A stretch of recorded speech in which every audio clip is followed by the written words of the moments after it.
ഭൂമി തട്ടിപ്പ് കേസിൽ സിപിഐഎം നേതാവും മുൻ വ്യവസായ മന്ത്രിയുമായ എളമരം കരീമിന് അറസ്റ്റ് വാറണ്ട്. മുക്കം കാരശ്ശേരിയിലെ മുക്കം ക്രഷർ ആൻഡ് ഗ്രാനൈറ്റുമായി ബന്ധപ്പെട്ട കേസിലാണ് വാറണ്ട്. 4 തവണ ആവശ്യപ്പെട്ടിട്ടും എളമരം കരീം ഹാജരാവാതിരുന്നതോടെയാണ് താമരശ്ശേരി കോടതി അറസ്റ്റ് വാറണ്ട് പുറപ്പെടുവിച്ചത്. 2009-2011 കാലഘട്ടത്തിൽ ക്രഷർ നടത്താനെന്ന പേരിൽ എളമരം കരീമിന്റെ ബന്ധുവായ നൌഷാദ് തട്ടിപ്പ് നടത്തിയെന്നും നൌഷാദിന്റെ പേരിലേക്ക് ഭൂമി എഴുതി നൽകുന്നതിന് എളമരം കരീം ഇടനിലക്കാരനായി പ്രവർത്തിച്ചു എന്നുമാണ് പരാതി. പിന്നീട് സ്ഥലം സ്വന്തം പേരിലേക്ക് രജിസ്റ്റർ ചെയ്ത് നികുതി അടച്ച സ്ഥലം നൌഷാദ് കൈക്കലാക്കിയെന്നും ക്വാറി തുടങ്ങുകയോ പണം നൽകുകയോ ചെയ്തില്ലെങ്കിൽ പരാതിക്കാർ പറയുന്നു.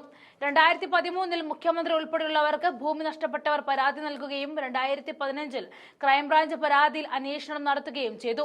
ഈ അന്വേഷണത്തിന് റിപ്പോർട്ട് ഹൈക്കോടതിയിൽ സമർപ്പിക്കുകയും ചെയ്തു. എന്നാൽ ഈ കേസ് എഴുതിത്തള്ളാൻ ക്രൈംബ്രാഞ്ച് തീരുമാനം എടുത്തതോടെ ഉന്നതബന്ധം ഉപയോഗിച്ച് കേസ് ഇല്ലാതാക്കാൻ ശ്രമിക്കുന്നതിനായി കാണിച്ച ഭൂമി നഷ്ടപ്പെട്ടവർ കോടതിയെ സമീപിക്കുകയായിരുന്നു. അതേസമയം സിപിഐഎം 24ാം പാർട്ടി കോൺഗ്രസിന് മധുരയിൽ പതാക ഉയർന്നിരിക്കുകയാണ്. ബുദ്ധദേവ് ഭട്ടാചാര്യ കവാടത്തിൽ മുതിർന്ന നേതാവ് ബിമൻ ബസു പതാക ഉയർത്തി. 80 നിരീക്ഷകരടക്കം 800-ലധികം പ്രതിനിധികളും പാർട്ടി കോൺഗ്രസിന്റെ ഭാഗമാകും. ഈ മാസം 6 വരെയാണ് പാർട്ടി കോൺഗ്രസ്. കേരളത്തിലെ അധികാരം നിലനിർത്തുന്നതിനൊപ്പം ദേശീയ പാർട്ടി സംഘടനാപരമായി കൂടുതൽ ശക്തിപ്പെടുത്തുന്നതിനുള്ള സുപ്രധാന തീരുമാനങ്ങളാകും പാർട്ടി കോൺഗ്രസിൽ ഉണ്ടാവുക. അതേസമയം പാർട്ടിയെ നയിക്കാൻ ഇനി ആര് എന്നതാണ് പ്രധാന ചർച്ചയാകുന്നത്. സിപിഐഎം ജനറൽ സെക്രട്ടറി സ്ഥാനം ഏറ്റെടുക്കാനില്ല എന്ന polit bureau coordinator Prakash Karat വ്യക്തമാക്കിയിരുന്നു.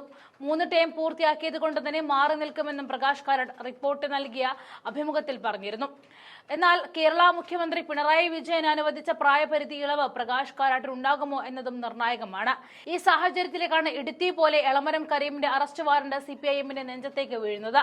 ഇതിനു മുൻപ് ആശാ വർക്കർമാരുടെ സമരത്തെ ഈർക്കിൽ സമരമെന്ന് വിശേഷിപ്പിച്ചതിൽ എളമരം കരീം നോട്ടപ്പുള്ളി ആയിരിക്കുന്ന സമയത്താണ് ഈ വാർത്തയും എത്തുന്നത്. എന്തായാലും എക്സാലോജിക് വിഷയത്തിൽ വിജിലൻസ് അന്വേഷണം വേണ്ട എന്ന കോടതി ഉത്തരവ് കേട്ട് ആശ്വസിച്ചിരിക്കുന്ന മുഖ്യനും പാർട്ടിയും ഇനി കുറച്ചുകാലത്തേക്ക് ഇതിന്റെ പേരിൽ വിയർക്കുമെന്ന കാര്യം തീർച്ച.